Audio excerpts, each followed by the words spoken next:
Assalamualaikum warahmatullahi wabarakatuh. Alhamdulillahi wa kafa. Wassalatu wassalamu ala rasulillahil mustafa wa ala alihi wa sahbihi wa man wafa. Wa ba'd. Faya ibadallah, ahbaballahi wa ahbaba rasulihi sallallahu alaihi wasallam. Usi nafsi wa iyyakum bitaqwallahi faqad fazal muttaqun. Fala tamutunna illa wa antum muslimun. Faqala ta'ala: Ya ayyuhalladzina amanu taqullaha haqqa tuqatih wa la tamutunna illa wa antum muslimun. Guru kita semua, Asy-Syaikhaini Al-Fadilaini Al-Imamaini, Dr. Syamsi Ali dan Dr. Amil Faisal. Semoga Allah Subhanahu wa taala senantiasa memberkahi seluruh aktivitas antum, menyehatkan, memberikan kekuatan, dan insyaallah mudah-mudahan menerima seluruh amal ibadah kita sebagai amal ibadah yang diikhlaskan oleh Allah Subhanahu wa taala. Semoga seluruh aktivitas dan pesantren Nusantara Foundation yang dirintis oleh Al-Imam Syamsi Ali di Amerika selain bisa menginspirasi warga muslim dimanapun, juga melahirkan generasi-generasi terbaik insyaallah, baik kini ataupun di masa depan, memberikan wajah Islam yang terbaik seperti tadi yang disampaikan. Pun demikian dikhususkan untuk Adinda, putra dari Ustaz Amir Faisal yang akan melanjutkan studi. Semoga Allah senantiasa berikan taufik, istiqamah untuk tafaqquh fid din, dan kembali untuk bisa menyampaikan risalah pengetahuannya seperti yang diamanahkan dalam Al-Quran surah ke-9 At-Taubah di ayat 122 itu. Izinkan kami menyampaikan apa yang telah guru-guru kami sampaikan mengenai tema yang sekarang tengah kita bahas, dan tentunya tadi sudah banyak diuraikan baik oleh Imam Syamsi Ali pun demikian oleh Dr. Amil Faisal. Semoga sekali lagi Allah berkahi keilmuan keduanya. Izinkan kami kemudian merinci dari apa yang tadi telah disampaikan dengan 3 aspek bahasan utama. Kita akan mohon izin mulai dengan muqaddimah tentang mengapa kita diciptakan. Kemudian yang kedua, apa korelasi antara penciptaan dan tugas kita sebagai manusia dengan Al-Quran. Kemudian yang ketiga, bagaimana kita bisa menampilkan pedoman hidup dalam Al-Quran terkait dengan misi kehidupan kita di muka bumi ini. 3 ini yang mudah-mudahan bisa saya sampaikan dengan durasi waktu yang telah ditetapkan oleh panitia. Tadi ada sekitar 20 menit ya. Mudah-mudahan sampai 20 menit ini, dan kalaupun boleh bisa disesuaikan dengan kultum barangkali Ustaz Syamsi Ali ya, kuliah terserah antum gitu. Jadi waktunya bisa kita maksimalkan insyaallah. Baik, bismillahirrahmanirrahim. Mohon izin karena kita temanya Al-Quran, jadi saya akan mencoba mengurutkan topik bahasan kita sesuai dengan urutan-urutan dari ayat-ayat Al-Quran insyaallah. Kita mulai pertama terkait dengan kenapa kita diciptakan oleh Allah Subhanahu wa taala, apa tujuan utamanya, sehingga nanti kita bisa temukan hikmahnya dan korelasinya dengan Al-Quran.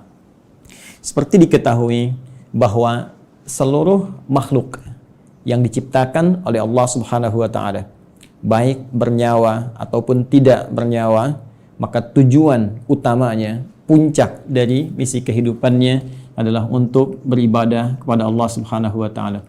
Ini poin utamanya. Saat Allah menciptakan malaikat, ya, malaikat tidak diciptakan kecuali hanya untuk beribadah, walaupun tugasnya bisa beragam. Ada yang bertasbih saja, bertahmid saja, bertakdis saja, Al-Baqarah ayat ke-30. Ada yang kemudian tugasnya memikul arsy saja, ada yang menurunkan wahyu, ada yang kemudian menurunkan rizki dengan izin Allah.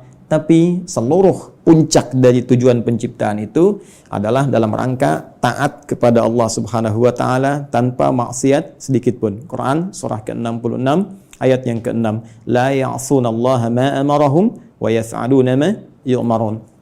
Jadi kalau kita ambil misalnya makhluk dalam konteks tertinggi, sempurna diciptakan dalam arti tidak ada potensi untuk berbuat maksiat dan selalu ada dalam jalur ketaatan, yaitu malaikat. Malaikat pun tidak diciptakan oleh Allah kecuali tujuan utamanya untuk ibadah.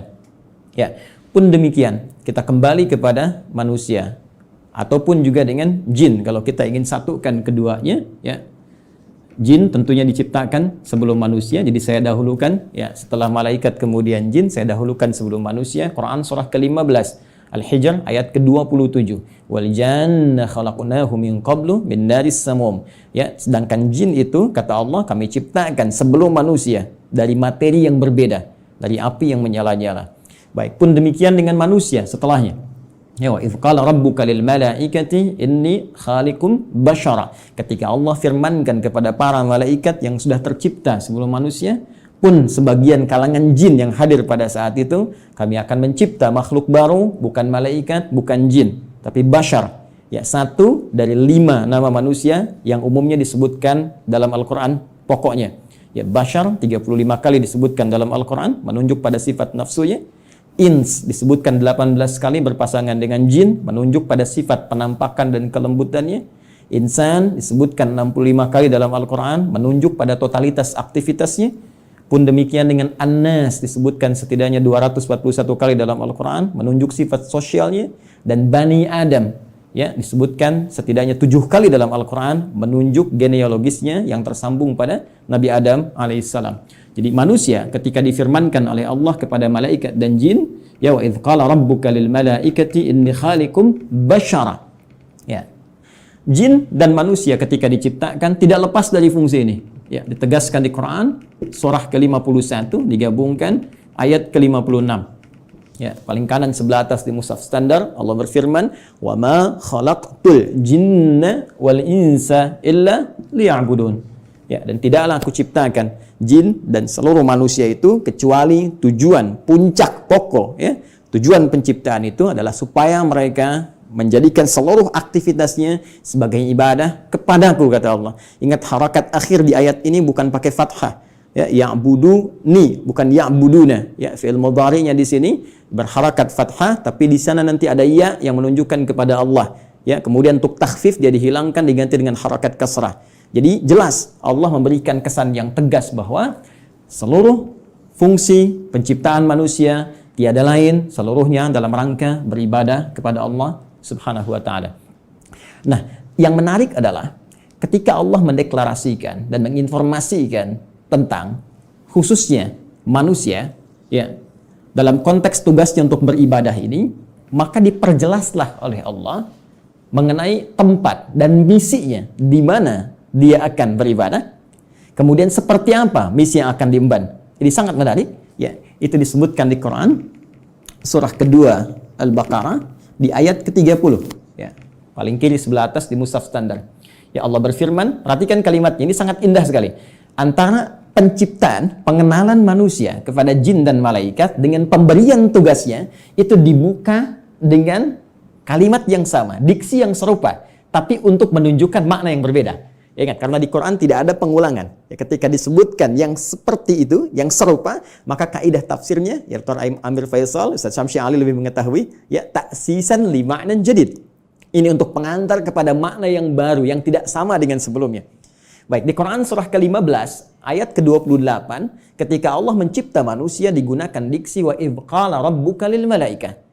Ya, kemudian ketika memberikan misinya, dan di mana ditempatkan untuk menjalani misi ini, maka dibuka dengan redaksi yang sama. Wa idz qala rabbuka lil malaika.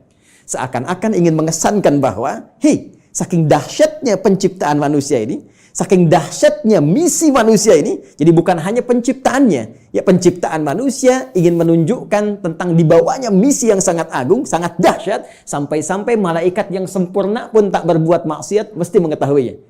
Sampai-sampai jin pun yang dicipta lebih dulu mesti mengetahuinya. Ya, hanya bedanya yang di Quran surah 15 ayat ke-28 Allah menggunakan redaksi khaliq, ya.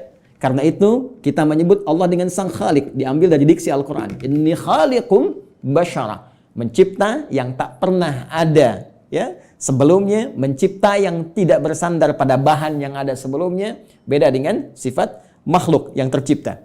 Sedangkan pemberian misinya digunakan kata ja'il. Ya. Inni ja'ilu fil ardi khalifah. Yang di sini menunjuk penciptaannya, yang di sini menunjuk pada pemberian misinya. Kita fokus ke sini dulu dengan cepat. Baik, Allah dengan tegas, singkat, padat memberikan satu informasi kepada kita semua melalui Al-Quran. Kata Allah, aku infokan pada malaikat. Aku infokan pada jin yang sebelum kalian aku ciptakan mereka. Saking tingginya misi kalian, ya. Inni menggunakan taukid, sungguh aku, ja'ilun fil ardi, akan menjadikan. Ingat, ja'il menugaskan, khalik mencipta. Setelah ciptaan itu terjadi, karena Allah mencipta mustahil, ya tidak ada fungsinya, mustahil tidak ada tujuannya. Di dalam bahasa Arab, kalau kita sudah membuat sesuatu, kemudian ingin menjadikan, menerangkan fungsinya, apa yang telah dibuat itu, orang Arab menggunakan diksi ja'ala, ya ja'alu, ja'il. Allah telah mencipta manusia, Quran surah 15 ayat ke-28, dan ingin menerangkan ini fungsi, misi penciptaan manusia itu. Maka digunakan kata ja'il. Inni ja'ilun fil ardi. Satu, fil ardi. Ini poinnya. Ini menunjuk pada tempat, aku akan menjadikan, memberikan fungsi pada manusia yang telah tercipta itu. Akan menempatkan mereka bertugas, tempatnya bukan di langit. Bukan fis sama, ya. Awas hati-hati, tapi tempatnya di mana? Fil ardi. Ya, yang kita terjemahkan dengan bumi itu. Baik. Khalifah, dan dia akan membawa peran untuk menunaikan tugas ibadah itu sebagai khalifah. Ya. Yang setidaknya punya dua makna pokok. Bisa jadi khalafa yakhlifu, ya, yang saling menggantikan. Artinya kalau satu selesai akan lahir yang lain meneruskan kembali, satu selesai meneruskan kembali, ya, bapak kemudian melahirkan anak, anak melahirkan anak lagi, saling menggantikan. Dan Al-Qur'an memberikan pesan jangan sampai seseorang meninggalkan generasi setelahnya dalam keadaan lemah. Quran surah keempat ayat 9 itu.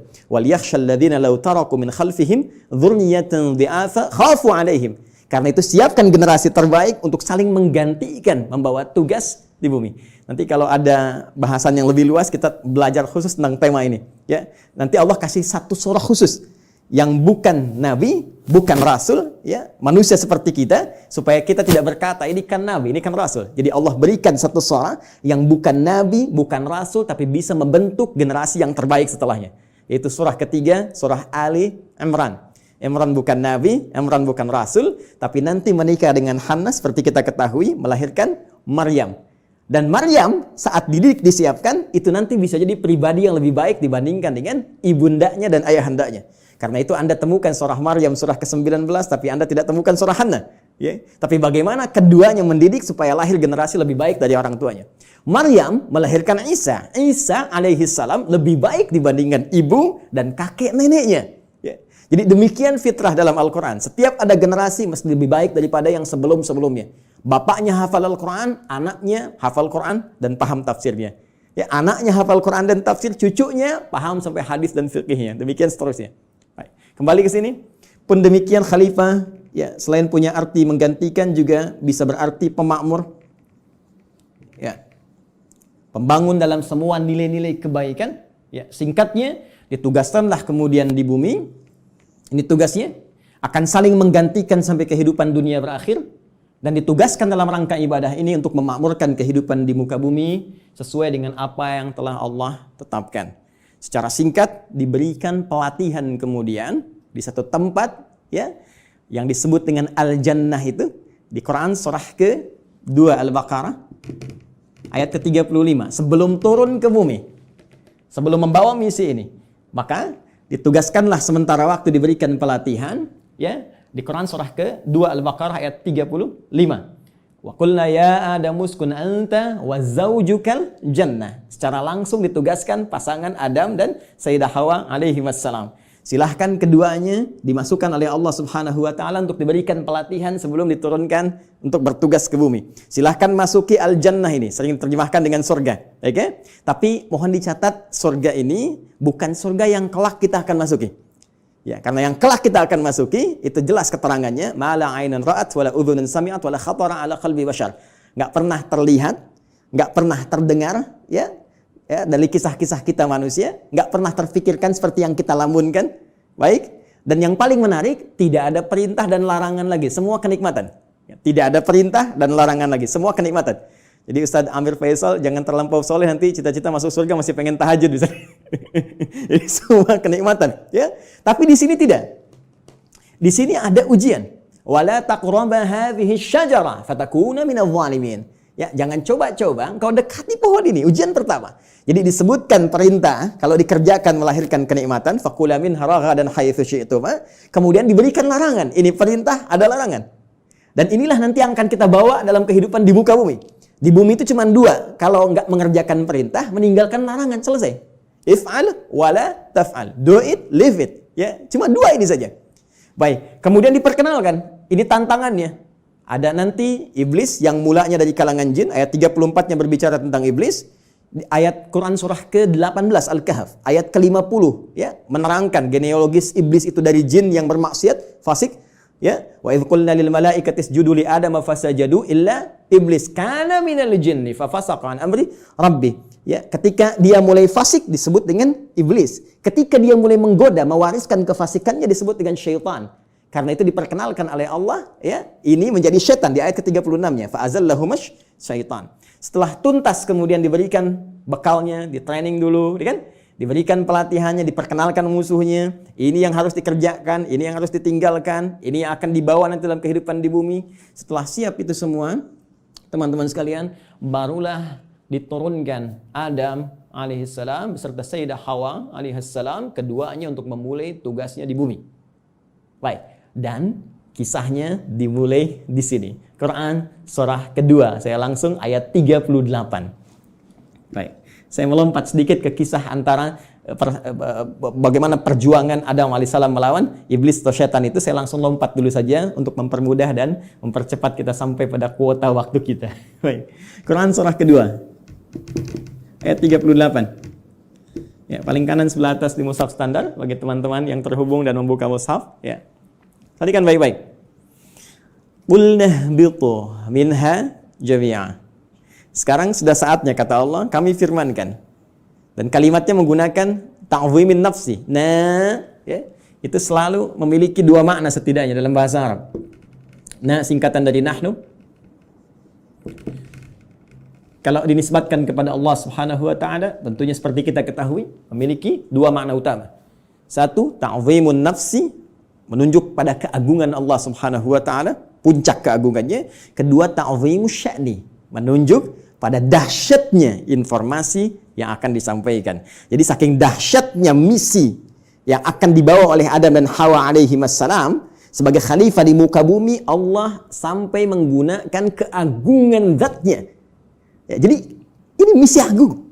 Kehidupan kita di bumi ini kehidupan yang agung, kehidupan yang mulia. Nanti saking mulianya di Quran, ya, surah ke-17 nanti, Al-Isra, di ayat ke-70, itu sampai disebut semua kita ini mulia. Walaqad karramna bani Adam, ya, wa hamalnahum fil barri wal bahr. Ya, semua kami muliakan seluruh anak keturunan Adam. Baik itu yang kemudian hidup di daratan sampai yang beraktivitas di lautan, semuanya kami muliakan, saking mulianya. Dan dimuliakan lebih dibandingkan makhluk-makhluk lainnya. Baik, teruskan. Qulna ihbitu minha jami'a. Mulai sekarang, ya, kata Allah Subhanahu wa taala, dimulai tugas kalian turun ke muka bumi. Di sini poinnya. Fa imma ya'tiyannakum minni huda. Ini dahsyatnya. Ternyata Allah dengan sifat Rahman, ya, tidak membiarkan hambanya memulai misi tanpa membawa pedoman misinya. Tanpa membawa petunjuk untuk menjamin kebenaran risalahnya. Untuk menjamin terukurnya setiap misi yang ia bawa. Ternyata bersamaan dengan misi yang dibawa itu dan tugas dimulai dalam beraktivitas di muka bumi dengan misi tadi itu, Allah bersamaan dengan itu semua menurunkan satu pedoman kehidupan yang disebut dengan huda. Ini poinnya. Fa imma ya'tiyannakum minni huda. Nanti saat kamu telah turun di bumi dan mulai akan mengawali misimu itu, maka kami akan sertakan dengan itu semua petunjuk kehidupan.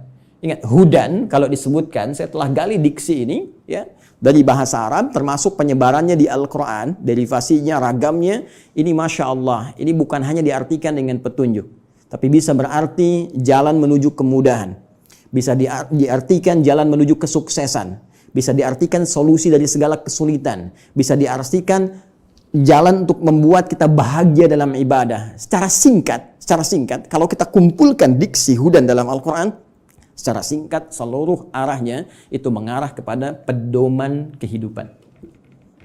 Ya, pedoman hidup. Ini yang harus kamu kerjakan, ini yang harus kamu tinggalkan, ini yang harus kamu lakukan. Kamu akan mengalami ini tantangannya, ini solusinya. Itulah hudan. Dan sifat rahman Allah menjadikan penugasan ini menjadi nyaman untuk dijalani dan terhindar dari segala kegelisahan dan kesedihan. Perhatikan ujung kalimat ayatnya. Fa imma ya'tiyannakum minni hudan faman tabi'a hudaya. Kalau nanti petunjuk, pedoman hidup ini diikuti saat bertugas di bumi, ya Adam, Hawa, sampaikan pada anak cucumu, setiap mereka ikuti, ya kalian ikuti semua petunjukku ini. Kalimatnya di ujungnya ada ya nisbah kepada Allah. Petunjukku. Jadi ini bukan Nabi Adam yang buat, bukan Sayyidah Hawa yang buat. Ya, Allah yang langsung tetapkan. Fala khaufun 'alaihim wa la hum yahzanun. Allahu akbar. Maka aku jamin kata Allah, fala khaufun 'alaihim la fala khauf. Ya, selama menjalani misi di bumi ini tidak akan pernah merasakan kekhawatiran, kegelisahan. La khauf, tidak gelisah. Gelisah itu lawannya tenang. Ya, berarti kalau tidak gelisah tenang. Ya, wala khaufun 'alaihim wala hum yahzanun. Yahzanun sedih. Lawannya senang. Allahu akbar. Ya, lawan dari sedih senang. Ini sangat menarik. Jadi ketika Allah menugaskan Adam alaihissalam, ya, kemudian beserta pasangannya Sayyidah Hawa alaihissalam untuk kemudian berkembang di muka bumi melahirkan anak keturunan disebut dengan Bani Adam nanti, ya kan? Ternyata semua misi itu misi yang menyenangkan. Dan misi yang menenangkan.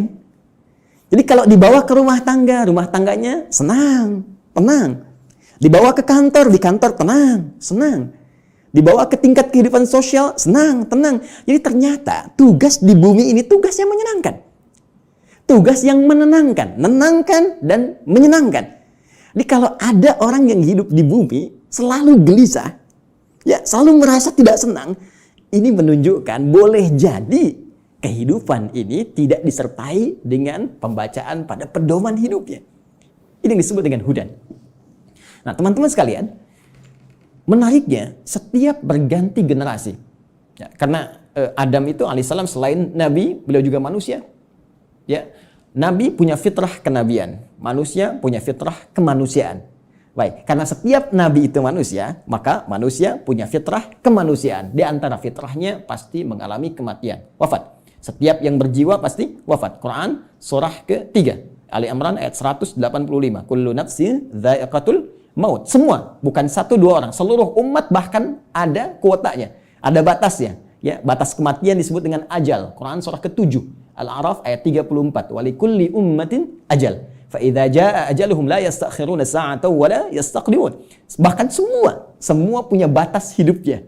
Ya, harus diisi. Ya, bagaimana Allah memberikan bimbingan, dia isi itu sampai menemukan ujung batas hidupnya, dan jika sudah tiba tak akan mampu dia mundurkan, tak akan mungkin bisa dimajukan. Ya, jadi mohon izin lompat sedikit ya, nggak usah memaksakan diri. Ada kita lihat ada yang orang bunuh diri, mencoba-coba, nggak usah coba-coba. Kalau sudah tiba waktunya meninggal juga. Kalau belum tiba nggak akan wafat. Ya, nah ini poinnya. Karena Adam itu manusia. Karena itu punya fitrah kemanusiaan, maka Adam pun wafat. Ya, setelah itu mewariskan anak keturunan Quran surah keempat, ya, ayat yang pertama, ya ayuhan nasu taqu rabbakum alladzi khalaqakum min nafsin wahidah wa khalaqa minha zawjaha wa batha minhuma rijalan katsiran wa nisaa. Melahirkan keturunan, ada laki-laki, ada perempuan, sampai kemudian mereka berkomunal, ya, berkelompok-kelompok, bersuku-suku, kemudian bahkan menyebar lebih luas lagi, saling mengenal dan saling berinteraksi. Quran surah ke-49 Al-Hujurat ayat ke-13. Ya ayyuhan nas, wahai seluruh manusia, inna khalaqnakum min dzakarin wa untha. Kami ciptakan kalian ada laki-laki ada perempuan. Ternyata manusia cuma dua jenis, ya, laki-laki dan perempuan. Awas, hati-hati, ya. Wa ja'alnakum syu'uban wa qabaila. Kemudian setelah itu kami jadikan kalian, ya, syu'uba, berkelompok-kelompok, membentuk satu komunitas dari keluarga ke masyarakat, RT, RW sampai negara sampai benua dan sebagainya. Wa qabail, ada suku-sukunya, tujuannya lita'arafu, untuk saling membangun sinergi, membangun link, saling mengenal, dan dengan itu membawa misi kekhalifahan yang tadi disebutkan. Ya, inna akramakum indallahi atqakum. Yang paling mulia di antara kalian yang meningkat nilai kebaikan yaitu takwanya. Poinnya, Adam wafat, manusia jadi berkembang, dan setiap perkembangan ini pasti akan terpengaruhi oleh lingkungan di mana mereka beraktivitas. Kullu mauludin yuladu 'alal fitrah, ya, fa abawahu yahwidanihi aw yunasrani aw yumajjisanihi. Semua yang terlahir itu baik, cuma lingkungan nanti yang membentuk dia bisa merubah bahkan menjauh dari Allah Subhanahu wa taala. Dalam konteks ini, saya ingin cepat, saking sayangnya Allah kepada kita semua, Allah tidak menginginkan seluruh manusia yang hidup di bumi mengalami kebuntuan dalam membawa misinya dan bahkan mengalami kegagalan. Yang Allah inginkan semua konsep tadi senang dan tenang. Maka di setiap pergantian generasi itu, maka Allah utuslah kemudian seorang rasul, ya, utusan, seorang nabi yang membawa kembali pedoman-pedoman yang dahsyatnya sesuai dengan era dan masa yang dialami. Nabi Adam selesai, muncul Nabi Nuh. Nabi Nuh kemudian membawa risalah. Nuh selesai, muncul nabi lainnya. Terus sampai ke Nabi Muhammad sallallahu alaihi wasallam. Menariknya, teman-teman sekalian, seluruh nabi dan rasul yang diutus oleh Allah Subhanahu wa taala, yang membawa pedoman hidup bagi masyarakatnya, bagi umatnya yang diarahkan sesuai dengan masanya itu, semua petunjuknya, pedomannya diberi nama dengan nama utama yang serupa, yaitu Hudan. Silakan Anda cek. Kita ambil yang paling dekat lah ke masa Nabi Muhammad SAW. Nabi Isa, Nabi Musa alaihi wassalam. Nabi Musa misalnya, ini yang paling populer yang banyak disebutkan dalam Al-Quran. Ya, saya sebutkan dekat itu bukan dekat dalam konteks masa waktu, tapi dekat dalam konteks sering banyak disebutkan sehingga sering didekatkan. Ya, tiga nabi ini yaitu Nabi Musa, Nabi Isa dan Nabi Muhammad SAW yang mewakili banyak kisah dalam Al-Quran. Nabi Musa, kitabnya Taurat. Ya. Taurat ketika disifati oleh Allah Subhanahu wa taala menjelaskan fungsinya, maka tidak jauh dengan diksi ini, Hudan. Buka Al-Quran surah ke-17 Al-Isra, ayat yang kedua. Wa ataina Musal kitaba. Dan telah kami berikan kepada Musa kitab. Itu Taurat. Ya kan? Apa fungsinya? Wa ja'alnahu hudal li bani Israil.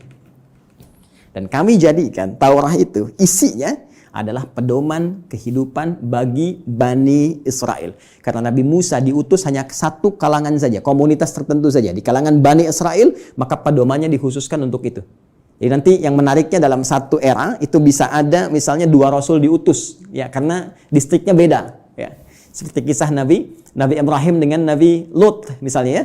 Nabi Ibrahim dengan Nabi Lut, kan di Quran surah ke-51 itu, ya, ketika kita masuk ke ayat ke-30 dan seterusnya, itu Nabi Ibrahim dikunjungi para malaikat. Di ayat 24-nya, hal ataka hadithu dhaifi Ibrahim al-mukramin. Pernahkah engkau dengar kisah ketika Nabi Ibrahim dikunjungi para malaikat? Tujuannya sebetulnya bukan ke Nabi Ibrahim, tapi akan datang ke Nabi Lut, ya, alaihi salam, untuk mengabulkan tuh permohonan dalam tanda petik umat yang menantang azab. Jadi ketika akan datang ke situ mengadab, mampir dulu ke tempat Nabi Ibrahim dengan hikmah tertentu. Jadi di satu masa bisa ada 2 nabi dan rasul yang bertugas di wilayah yang berbeda. Nabi Musa alaihi salam itu tugasnya untuk Bani Israel. Diberikan panduan, disebut dengan Taurat dan disifati dengan Hudan. Pedoman kehidupan. Betapa inginnya Allah umat di zaman itu senang dalam menghadapi misi, menunaikan ibadahnya dan tenang dalam menjalankan itu semua. Berganti secara cepat Nabi Isa alaihi salam meneruskan risalah Nabi Musa setelah melewati fase-fase tertentu. Jaraknya sekitar 600 tahun ke Nabi Muhammad sallallahu alaihi wasallam. Nabi Muhammad ke Nabi Musa sekitar 2000 tahun. Nabi Isa alaihi salam ketika meneruskan risalah Nabi Musa alaihi salam, berarti tugasnya sama, ya, kepada Bani Israel. Jadi bukan kepada seluruh kalangan manusia, hanya untuk Bani Israel saja, terbatas. Wilayah sebagian di Palestina saja, ya. Jadi kalau sampai ke Indonesia agak kejauhan, ya, cuma di sana saja. Bani Israel diberikan kitab Injil, karena itu Taurat dan Injil sering disatukan, ya. Quran surah ketiga misalnya, penyebutan pertama untuk Taurat dan Injil, ya, di ayat yang ketiga, nazzala 'alaikal kitaba bil haqqi musaddiqan lima baina yadayhi wa anzalat Taurata wal Injil. Ketika Injil diberikan kepada Nabi Isa alaihissalam sebagai kitab pedoman kehidupan, itu pun disifati sama kalimatnya dengan Hudan. Buka Quran surah ke-5 Al-Maidah, ya, di ayat ke-46. Ya. Silakan lihat di pertengahannya. Wa atainahul injil fihi hudaw wa nur. Ya. Lihat kalimatnya. Wa atainahul injil, dan kami berikan kepada Isa alaihissalam Injil, fihi, di dalamnya hudan. Ini ada pedoman kehidupan. Jadi setiap era berganti, setiap masa berpindah, Allah selalu memberikan pedoman yang selalu aktual, faktual, dan dibutuhkan di masanya sesuai dengan kebutuhan makhluknya pada saat itu. Karena eranya berganti, kebutuhan bisa berubah, nuansa tidak sama, maka diberikan pedoman yang sesuai dengan masanya. Yang paling dahsyat, Nabi Muhammad SAW, Rasul terakhir. Perhatikan kalimatnya. Nabi Musa li Bani Israel, ya, Nabi Isa li Bani Israel, Nabi Ibrahim kalangan tertentu saja, ya, komunitas tertentu. Kemudian Nabi Lot juga demikian. Sebelumnya Nabi Nuh, ya, membawa risalah. Rasul pertama Nabi Nuh alaihissalam, komunitas yang terbatas. Nabi Muhammad SAW, karena beliau ditugaskan sebagai Rasul pamungkas, penutup. Kalau penutup berarti risalahnya harus sampai berakhir kehidupan dunia. Namanya penutup. Karena tidak ada Rasul setelah beliau, tidak ada Nabi lagi. Karena itu risalahnya harus bertahan abadi sampai kehidupan berakhir. Maka diturunkanlah oleh Allah yang paling spesial. Karena spesialnya ini menyifati segala hal yang tadi disebutkan. Harus sampai bertahan sampai kehidupan berakhir. Harus beda dengan yang sebelum-sebelumnya. Harus punya mukjizat yang lebih dahsyat. Karena itu yang terakhir ini, karena sifatnya harus bertahan sampai akhir zaman, dia harus lebih daripada yang sebelumnya. Harus bertahan. Tidak boleh ada celahnya. Ya, tidak boleh ada perubahan-perubahan, ya, yang harus terjaga dari lafadznya, katanya, dan sebagainya. Semua harus unggul. Maka dipilihlah oleh Allah Subhanahu wa taala, ditetapkan oleh Allah Subhanahu wa taala, karena ini yang paling dahsyat, yang paling baik, semua yang terkait dengannya selalu baik. Silakan cek. Yang dipilih turun membawa risalah ini, membawa wahyu ini, ya, teman-teman sekalian, dari kalangan malaikat Jibril alaihissalam. Ketika dipilih langsung naik statusnya menjadi Sayyidul Malaika, Ruhul Amin. Nabi Musa punya teman, setiap rasul di bumi punya teman rasul dari langit. Nabi Musa punya teman Malakul Maut. Ya. Baik, Nabi Muhammad SAW punya teman malaikat Jibril. Malaikat Jibril ketika ditugaskan menyampaikan risalah yang akan dibawa kepada Nabi Muhammad SAW, maka langsung naik status jadi Sayyidul Malaika. Diturunkannya, teman-teman sekalian, di hari Jumat. Ya, hari Jumat, harinya naik status langsung menjadi apa? Sayyidul Ayyam. Yang dipilih menerima ini Nabi Muhammad SAW langsung naik status jadi Sayyidul Anbiya wal Mursalin. Bulannya, ya, bukan main-main. Bulannya bulan Ramadan. Ya, bulan Ramadan. Perhatikan baik-baik. Jumat naik status, Jibril naik status, Muhammad SAW naik status. Bulannya Ramadan langsung naik status jadi Sayyidul Syuhur. Bulan yang sangat dimuliakan. Saking mulianya, hanya turun satu malam yang penuh dengan keberkahan hanya di bulan itu saja. Untuk apa? Untuk mengagungkan risalah terakhir yang dibawa. Karena itu nanti surah ke-97, surah yang menyebut keutamaan malam Al-Qadar itu akan disandingkan dengan turunnya wahyu yang sangat istimewa untuk menunjukkan keagungan risalah dan wahyu terakhir yang akan diturunkan pada Muhammad SAW.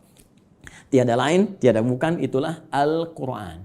Inna anzalnahu fi Lailatul Qadar.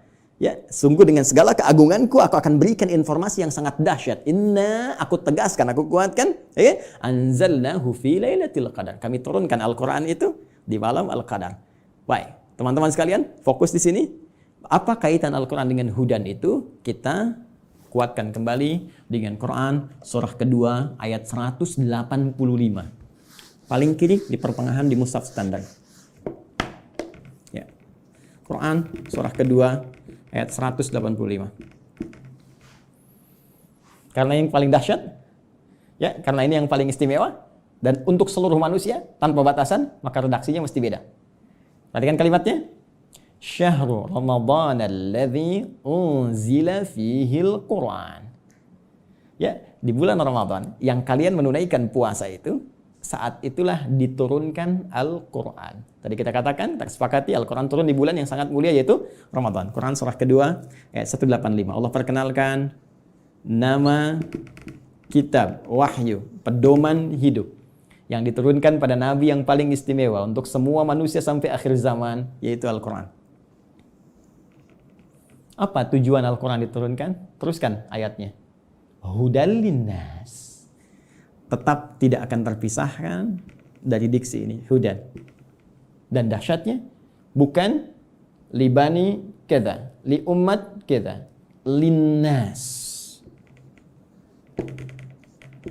Ini poinnya. Ini bedanya. Kata Allah diturunkan di waktu yang sangat istimewa itu. Ya, Al-Quran tujuan utamanya untuk menjadi pedoman hidup. Pedoman hidup. Pedoman hidup artinya pedoman yang dibawa dalam kehidupan. Ya, Anda mau zoom saja sekarang, tak tahu pedomannya, Anda nggak bisa zoom. Itu yang simple. Sekarang Anda mau hidup yang lebih kompleks kita jalani, nggak bawa pedoman, ya nggak, mustahil kita jalani dengan tenang. Mustahil kita akan jalani dengan benar. Ya, jadi ini pedoman kehidupan kita. Artinya semua yang dialami dalam kehidupan itu ada di sini sih ya, Al-Quran. Dan dahsyatnya linnas, untuk semua manusia tanpa batas. Perhatikan diksi Al-Quran. Al-Quran tidak menyebutkan bashar, ya, yang menunjuk pada nafsu, kecenderungan bagaimana mengelola nafsu dan bagaimana keadaan tampilan fisik yang baik. Tidak menyebut tentang al-ins, tunggal. Tidak menyebut insan, ya. Tidak menyebut juga Bani Adam, tapi menyebutkan dengan kalimat yang luas sifatnya dengan diksi universal. Linnas, untuk semua manusia yang pernah hidup di bumi. Ya, di era Nabi Muhammad SAW sampai dengan kehidupan berakhir. Jadi ternyata semua misi hidup kita, aktivitas kita, dari bangun tidur sampai dengan tidur lagi, setiap kita beraktivitas, dari semua tantangan yang kita hadapi, baik itu sedang sendiri ataupun sedang berpasangan, berumah tangga, berkehidupan sosial, itu ada di sini semuanya. Baik, mohon izin. Sampai di sini bisa disimak ya, bisa dipahami. Baik, saya mohon maaf saya terlalu cepat. Al-Imam Syamsi Ali, Al-Ustaz. Tidak, Ustaz. Tidak ya? Masih ada waktu? Masih silakan.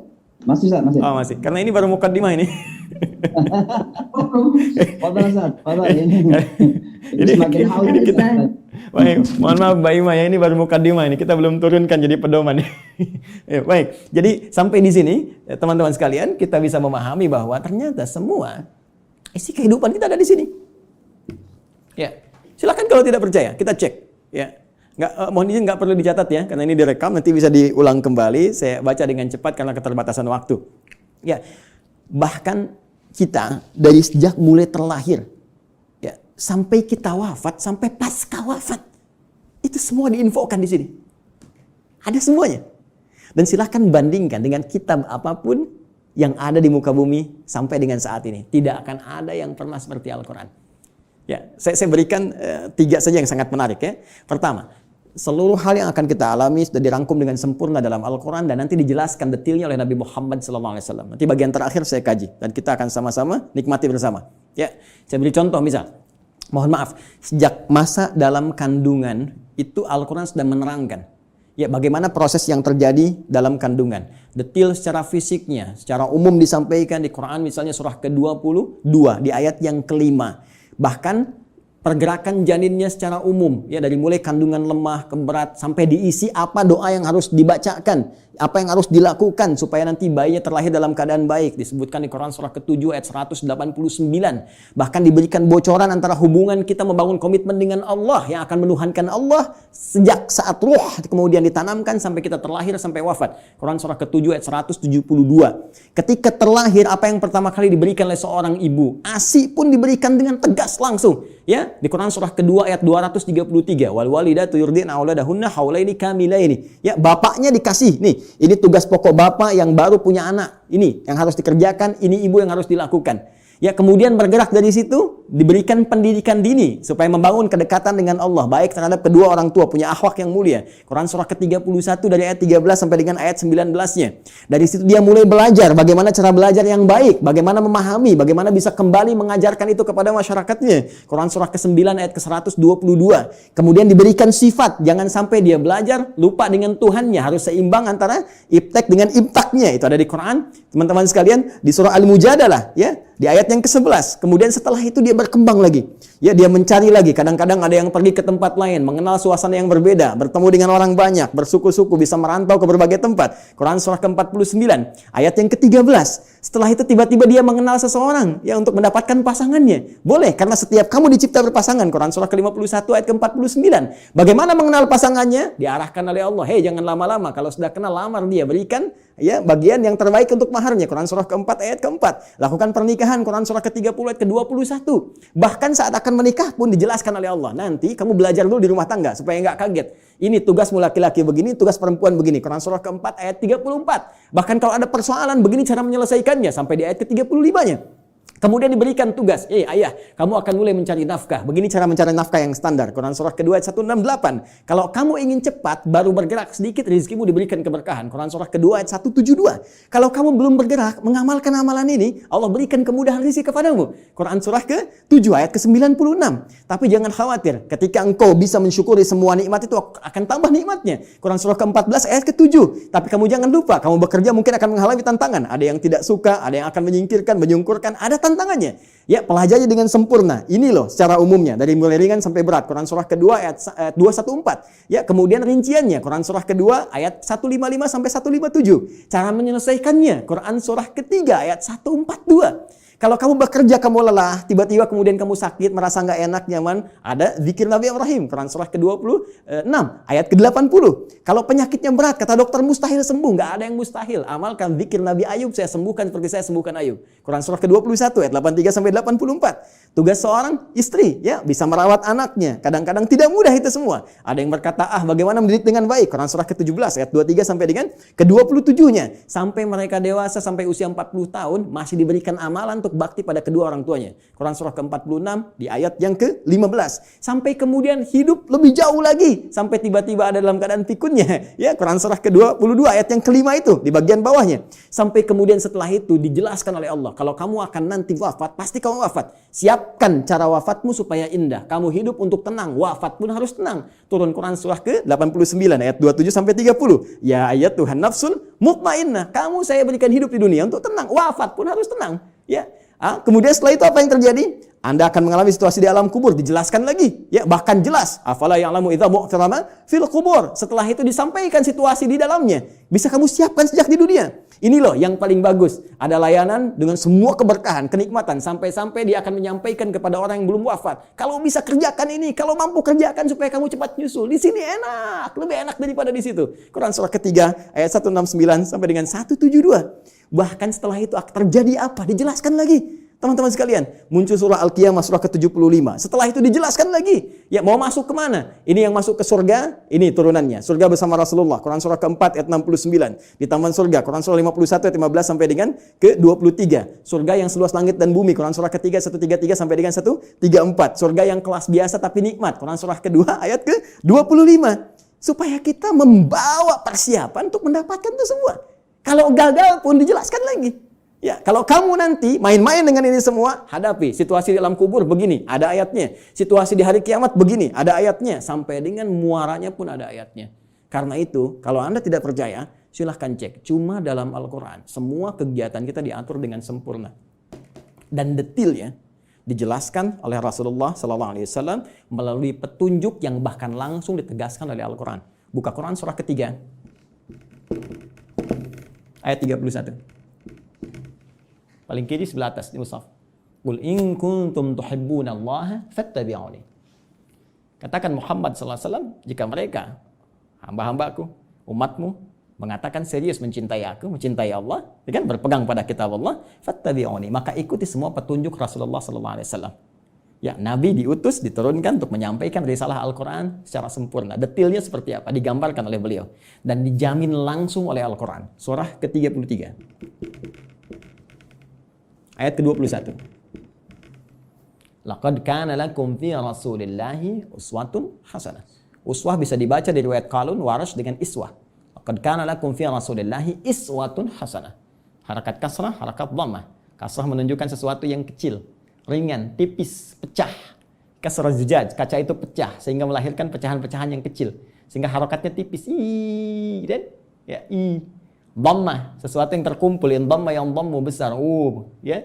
Jadi yang melekat pada Rasulullah itu jangankan ya yang besar-besar, yang dahsyatnya, yang sholat malamnya sampai bengkak-bengkak, yang bagaimana pahala dengan sedekahnya, ya luar biasa diberikan, bagaimana perhatiannya pada umat. Bahkan yang kecil-kecilnya pun kalau diikuti akan jadi teladan dalam kehidupan. Jadi uswah itu ya keteladanan yang bila diikuti, yang mengikuti menjadi teladan lagi, yang saling terwariskan. Jadi ketika kita mengamalkan isi Al-Quran dengan petunjuk yang disampaikan oleh Rasulullah SAW, maka secara otomatis kata Allah, hidup kita pun selain menjadi tenang, nyaman, akan jadi teladan di masanya. Silahkan cek. Nabi wafat, sahabat jadi teladan. Sahabat wafat, tabi'in jadi teladan. Sampai sekarang kita kenang. Semua yang mendekat kepada Al-Quran, demi Allah saya katakan, jika mendekatnya dengan cara yang benar, pasti akan mendapatkan semua kenikmatan yang dijamin tadi. Sekarang bagian terakhirnya, mohon izin dengan cepat sekali, bagian terakhirnya. Bagaimana kita mengeluarkan petunjuk Al-Quran ini? Sehingga menjadi pedoman dalam kehidupan. Ternyata sekarang itu begitu mudah. Dulu zaman Rasulullah, sahabat berjuang. Ya, mengatasi banyak persekusi, bahkan ada yang dieksekusi dan sebagainya. Bahkan belum ada media seperti sekarang, ya. Ada yang tinggal ngeklik saja keluar informasinya dan sebagainya. Tadi Ustaz Amir Faisal sudah menyampaikan, ya, perjuangannya sangat berat. Tapi yang paling menarik, ternyata dari perjuangan yang sangat berat dan dahsyat itu yang terwariskan pada generasi setelahnya. Zaman sahabat banyak menghafal, mengajarkan, menyebar, tabi'in menghafal dan seterusnya. Itu membawa manfaat yang besar bagi kehidupan kita. Karena semua detil penjelasan dari Al-Quran ini ternyata sudah dirinci langsung selama kurang lebih 23 tahun melalui seluruh keterangan yang melekat pada Rasulullah SAW. Baik tadi perkataannya, perbuatannya, tindakannya, sifat, sikap, dan segala bahkan diamnya disebut dengan takrir. Ya, semua yang melekat pada Rasulullah disebut dengan hadis. Jika dipraktikkan dalam kehidupan, jadi jalan kehidupan disebut dengan sunnah. Maka di sini kita mengenal istilah Al-Quran, kemudian sunnah untuk tafsiran segala pedoman hidup yang dipraktikkan dalam kehidupan.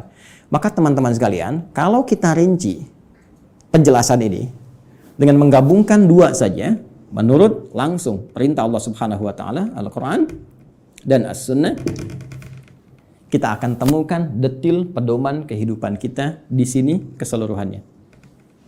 Kalau tidak percaya, sekarang mari kita cek. Ya. Ini sudah kita pahami.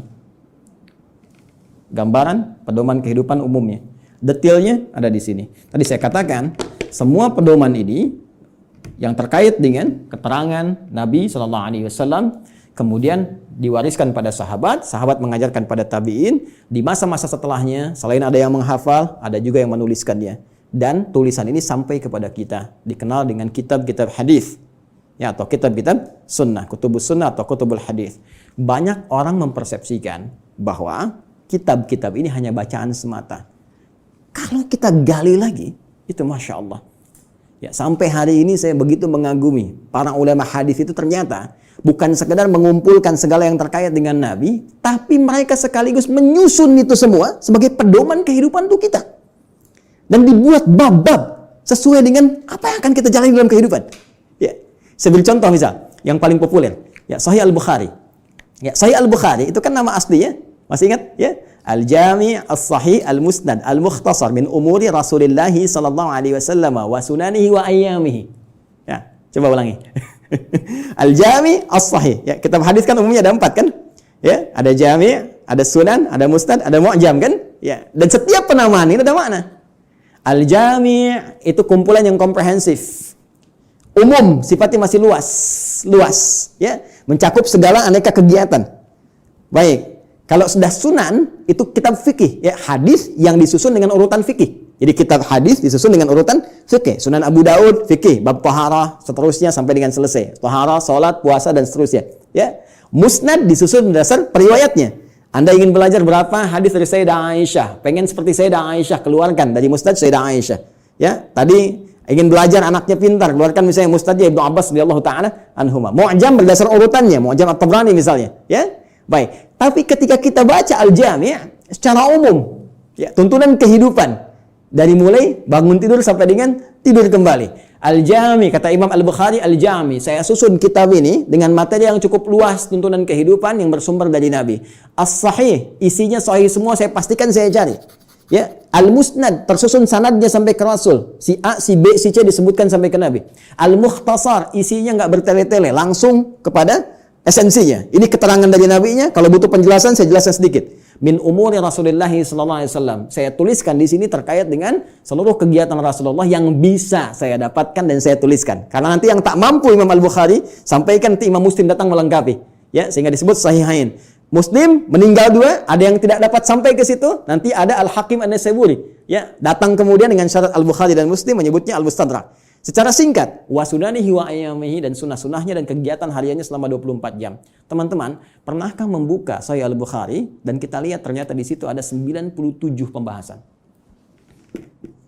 97 kitab.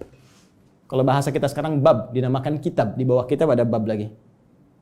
Dari 97 bagian ini, itu ternyata ini petunjuk kehidupan kita.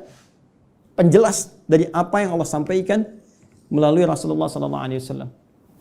Ya, setelah kitab Bad'ul Wahyi menetapkan risalah Nabi Muhammad SAW, bagaimana ciri-ciri seorang Nabi, seorang Rasul, supaya nanti tidak ada yang ngeklaim di kemudian hari, ada Nabi baru, Rasul baru. Ya, dijelaskan. Orang kalau baca Sahih Al-Bukhari, kitab pertama selesai. Sudah, nggak akan ada lagi ketika ada info, ini ada Nabi baru, sudah lewat tuh. La Nabi ya ba'di. Ya, ini kan yang aneh begini. Kalau ada ngaku Nabi itu nggak aneh. Karena Nabi sudah mewanti-wanti, la Nabi ya ba'di. Nanti kelak akan ada ngaku Nabi. Ya, kalau ada begitu, langsung tolak aja, nggak ada Nabi setelah Rasulullah. Ya, ya. Jadi kalau ada yang ngaku, itu nggak usah aneh. Yang aneh itu setiap ada yang ngaku, ada pengikutnya. Itu masalahnya. Ya. Jadi kalau kita belajar bab pertama, selesai. Menetapkan risalah Nabi. Ya, dan ini pun dahsyat. Di antara maksudnya, untuk memberikan kekuatan argumentasi bahwa semua keterangan ini disampaikan oleh seorang yang mendapatkan risalah langsung dari Allah, yaitu Nabi. Buktinya begini. Dan Kitabul Iman, ada 57 hadis. Anda sering bertanya, iman saya sering naik turun, kayak lift. Ya, kalau naik saya semangat ibadah, kalau turun jangankan salat sunnah, salat wajib kadang-kadang juga ada rasa malas. Bagaimana men-charge itu semua supaya semangat lagi? Kitabul Iman. Kitabul Ilmi, ya, Ustaz Amir Faisal, putranya mau belajar melanjutkan ke Mesir, ya, dan teman-teman yang lain, ada Kitabul Ilmi setelahnya. Bisa dikeluarkan bagaimana petunjuk pedoman belajar langsung dari Nabi. Dan dahsyatnya di Sahih Al-Bukhari ini tidak dimulai satu hadis kecuali dengan ayat Qur'annya dulu. Ini ayatnya, ini hadisnya. Silahkan cek. Kitabul Bai', teman-teman yang pebisnis, ya, silahkan. Yang berniaga, yang berbisnis, keluarkan Kitabul Bai'. Kitabul Tijarah, ya, kitabnya Kitabul Bai', turunannya turunan tentang bisnis. Di pemerintahan, diplomasi, birokrasi, Kitabul Imarah. Ya. Sekarang masa pandemi, ya teman-teman keluarkan ada Kitabul Waba, tentang bab wabah, taun, ada semua. Dan kalau kita jeli lihat lagi, demi Allah saya katakan, hanya di Islam yang semua tuntunan kehidupan dari bangun tidur sampai tidur lagi ada pedomannya. Silahkan cek. Ya, bangun tidur ada doanya. Silahkan cek. Bandingkan dengan keyakinan manapun. Cuma di Islam. Ini kita dalam konteks ilmiah ya, sedang berargumentasi. Jadi kalau nanti di soal kita berargumentasi. Ya, jangan diadukan, tapi kita didiskusikan. Ya, baik. Sekarang lihat, bangun tidur ada doanya. Ya, dan doa itu jangan salah. Doa itu bukan kalimat formalitas yang kita ucapkan untuk menjadikan sesuatu hanya sebagai ibadah semata. Bukan hanya itu. Tapi isi doa itu pedoman bagaimana kita menjalaninya. Bangun tidur apa yang harus dilakukan? Ya, buka misalnya di Abu Daud, nomor hadis 1367 dari Ibnu Abbas radhiyallahu taala anhuma ketika menginap di rumah Sayyidah Maimunah radhiyallahu taala anha. Beliau menyimak Nabi bagaimana Nabi bangun di malam hari untuk mengikuti salat malamnya. Kata beliau, kana Nabi sallallahu alaihi wasallam idza staiqadha min naumi, adalah kebiasaan Rasulullah SAW apabila bangun dari tidurnya. Fajalasa, beliau duduk sebentar. Pemasaha biyadi min athari naumi, kemudian menghilangkan bekas ngantuk dengan tangan yang beliau duga bersih. Ya, jadi dihilangkan dulu. Jadi bukan langsung baca doa saat ngantuk begini. Bangun jam 3:30 masih ngantuk begini. Ketika sadar lagi jam 6 udah hilangkan lu ngantuknya. Baru setelah itu faqara akhirah khawatim surah Ali Imran, membaca 10 ayat terakhir surah Ali Imran. Baru baca doa. Alhamdulillahilladzi ahyana ba'da ma amatana wa ilaihin nusyur. Ditegaskan lagi nanti di Al-Bukhari itu nomor hadis 181 nanti, ya. Oleh siapa? Mu'adz bin Jabal, ya, dan Jundub bin Junadah. Nanti menyampaikan risalah hadis terkait doa bangun tidur. Bukankah isi doa bangun tidur itu pedoman kehidupan? Silakan cek lagi. Alhamdulillahilladzi ahyana ba'da ma amatana. Saya bersyukur padamu ya Allah yang telah memberikan kesempatan kembali pada saya untuk menjalani kehidupan. Padahal engkau bisa wafatkan aku dalam tidur tadi. Ya. Wa ilaihin nusyur. Perhatikan, sering diterjemahkan dengan dan kepadanya akan kembali. Hei kawan, nusyur dari kata nasyara artinya beraktivitas untuk mencari bekal pulang. Ya, Anda menyebar. Yang dari Makassar, dari Sumatera, dari Papua, dari Kalimantan bisa datang ke Jakarta untuk mencari bekal supaya bisa mudik pulang. Ramadan pulang mudik. Itu bahasa Arab yang disebut dengan nasyara yansyaru. Kalau menyebar luas disebut intasyara yantasyiru. Menyebar. Untuk pulang kampung. Kita pun akan pulang. Ya.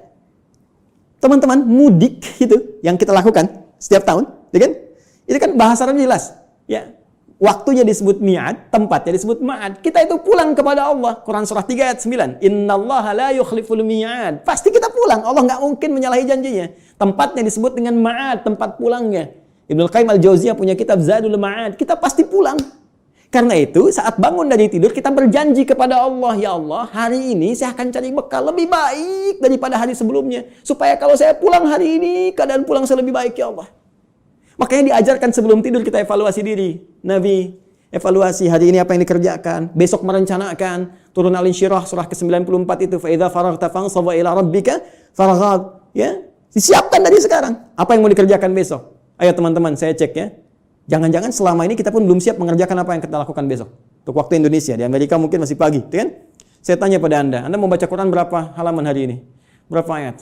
Mau sedekah berapa banyak? Mau tahajud jam berapa nanti? Ya, kadang-kadang luput dari kita, malamnya kita koreksi. Makanya Nabi istighfar sebelum tidur. Mengoreksi, Nabi aja yang ahli surga. Tempat terbaik, manusia paling mulia, paling takwa. Yang dilepaskan semua bebannya saat di akhirat, diberikan surga sampai beliau mengatakan saya puas. Wala saufa yu'tika rabbika fatarda. Wala saufa yu'tika rabbuka fatarda. Itu masih istighfar kepada Allah. Saya, Anda, kita siapa? Nabi bukan, Rasul bukan, gak ada jaminan surga untuk kita. Kenapa kita gak evaluasi keadaan hidup kita? Dan kita melupakan kematian, bahkan kita akan pulang. Pernahkah kita terbayang bahwa saat malam nanti tertidur, mungkin itu kehidupan kita yang terakhir untuk kita kembali? Karena itu kita siapkan, kalau saya besok bangun lagi, ya Allah, saya ingin sholat saya lebih baik daripada sebelumnya. Saya ingin jamaah nanti jam sekian. Ya Allah, saya ingin sedekah besok. Ya Allah, saya ingin baca Al-Quran. Supaya kalau saya meninggal pada saat itu. Dan karena itu, ajal dirahasiakan. Supaya kita siap kapan pun pulang. Karena itu jangan coba-coba ketika Anda terfikir berbuat maksiat, bayangkan seketika wafat. Maka dari itu Anda berjanji saat bangun, saya akan jadi orang lebih baik dibandingkan dengan hari yang kemarin. Itulah sebabnya muncul mahfuzat. Ini bukan hadis ya. Orang yang hari ini ya lebih baik daripada hari kemarin, orang yang beruntung, ya kan? Orang yang sama dengan yang kemarin, orang yang rugi. Orang yang lebih buruk daripada kemarin, orang binasa. Itu mahfuzat, terambil dari nilai hadis tadi. Itu baru bangun tidur. Silahkan cek. Mau makan ada doanya, mau minum ada doanya, berpakaian ada doanya, masuk toilet pun urusan yang sederhana ada doanya. Bahkan langkah kakinya diatur, masuk kiri keluar kanan. Beda dengan masjid, masuk kanan keluar kiri, doanya berbeda. Bangun tidur sampai tidur lagi, pedomannya lengkap semua. Pertanyaan saya, dari sekian banyak kebaikan yang telah Allah tampilkan kepada kita, berapa yang telah kita keluarkan dalam kehidupan? Saya punya dugaan yang kuat, jangan-jangan persoalan kehidupan di muka bumi ini tak mampu kita tuntaskan, bukan karena kita nggak pintar. Mohon maaf, bukan karena kurang gelar. S1, S2, S3, sampai dapat gelar, misalnya pengajaran tertinggi, profesor dan sebagainya, bukan karena kurang harta. Tapi mungkin Anda kurang dekat dengan Allah. Kita kurang baca pedomannya. Kurang takwa. Semua kesimpulannya mengerucut kepada takwa. Takwa membangun kedekatan yang paripurna dengan Allah. Karena itu banyak ibadah diarahkan kepada takwa. Puasa la'allakum tattaqun. Salat dibuka dengan takwa. Hudal lil muttaqin alladzina yu'minuna bil ghaibi wa yuqimunas shalah. Haji takwa. Wa tazawwadu fa inna khairaz zadi taqwa. Wa may yattaqillaha yaj'al lahu makhraja wa yarzuqhu min haitsu la yahtasib. Itu puncaknya. Siapa yang mampu mendekatkan diri kepada Allah Subhanahu wa taala dengan takwanya, dengan menjalankan semua isi pedoman-pedoman yang Allah turunkan, maka Allah akan lepaskan dari semua kesulitan hidup, bahkan mengirimkan rezeki dari sisi yang tidak dia duga. Inilah pedoman kehidupan kita, inilah Al-Quran, dan inilah jalan yang tidak mungkin kita hindari, karena ini satu-satunya pedoman yang bisa mengantarkan pada kenikmatan di 3 alam. Dunia, alam kubur, sampai akhirat. Terakhir, sebagai penutup, teman-teman sekalian, saking dahsyatnya Al-Quran ini, Allah ingin membuktikan kepada kita kebenarannya. Al-Quran tidak diturunkan di Romawi yang sudah maju pada saat itu. Bukan di Persia yang sudah punya kekaisaran yang dahsyat. Ya, kalau sekarang diibaratkan Amerika misalnya, Soviet, atau sekarang jadi Rusia dan seterusnya, atau Cina bahkan, kan? Tidak turun di Romawi, tidak turun di Persia. Tapi Allah turunkan di tempat yang paling jauh dari segala titik kemuliaan. Tidak kenal segala titik kebaikan-kebaikan. Ilmu pengetahuan jangan diharapkan tumbuh. Ya, dengan sempurna, dengan baik. Jauh tertinggal. Karena itu disebut dengan jahiliyah. Menggabungkan nama bahkan dengan sifatnya. Tapi tahukah Anda? Ketika Al-Quran diturunkan di umat jahiliyah itu bisa mentransformasikan mereka berubah menjadi khairu ummah. Sampai turunnya Quran surah ketiga ayat 110 itu. Paling kiri sebelah atas di mushaf. Kuntum khairu ummah. Silahkan Anda cek. Semua yang belajar dari Nabi, dari 40 orang fase Mekah, sampai menyebar ke Madinah, sampai bertebaran ke seluruh muka bumi, tidak pernah ada satupun sahabat Nabi membawa risalah Al-Quran, kecuali membawa kesuksesan dan misi terbaik kemakmuran di muka bumi. Silahkan cek. Nabi sampai selesai tugas di Madinah punya 12.000 sahabat. Punya 38 panglima, dari 12.000 itu. Kekuatan satu panglimanya bisa menaklukkan Persia dan Romawi. Ya, bisa mengalahkan segala jenis racun. Setiap satu sahabat ekspedisi menjadikan Islam terbawa dengan warna yang sangat indah, diterima bahkan tanpa kecamuk peperangan yang berarti. Amr bin As ekspedisi dari Afrika Utara sampai dengan ke Syam. Sekarang cek, Mesir, Libya, Tunisia, Maroko, Aljazair sampai dengan ke Syam. 4 negara sekarang. Ya, Libanon, Palestina, kemudian Yordania, kemudian Syria. Silahkan cek, Muslim yang baik. Sa'ad bin Abi Waqqas, ya, waktu ikut ekspedisi mau ke Cina, singgah di Baros, 414 km dari kota Medan. Jadinya Nusantara.